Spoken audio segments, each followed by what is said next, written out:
Here is the Honda Accord. Let's go ahead and get started. Open up the driver's side door. Now right over there is the primary hood release lever. Pull it. In front of the vehicle, right on top of the Honda emblem, is a secondary release lever. Put one finger in there and then push to the left and lift up the hood. And that's how the secondary release lever works. And this hood requires a prop rod, so grab the rod and put it right in that slot and let it go. And now the hood is secure.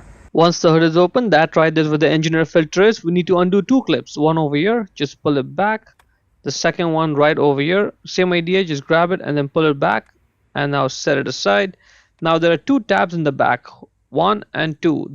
They are in those two slots and we need to get the cover up a little bit and then pull it forward so that those two tabs clear from the slots, because only then will you be able to lift up this cover. So grab it, lift it up, pull it forward, and now the two tabs clear.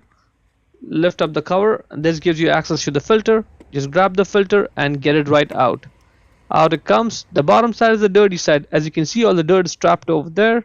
The top side is the clean side. So the way it works, as outside air comes from the bottom, all the dirt gets trapped over there. Clean air from the top goes in the engine.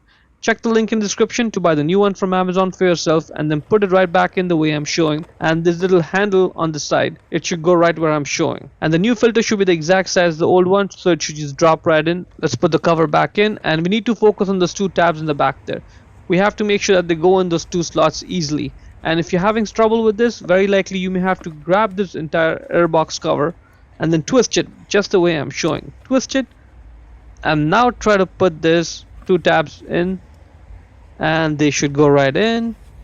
Good.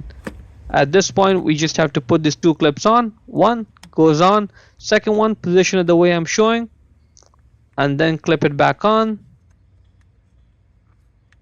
And that is looking good. That's it. To close the hood, first push on it, get the rod out of that slot, put it back in its place and press it down, lower the hood and then slam it shut. Hope you found it useful. Before we go, let me give a quick shout out to Naya Motors Inc. for letting us use the car today to film the videos. They are a used car dealer here in Ottawa, Canada. Check out the link in the description for their entire inventory.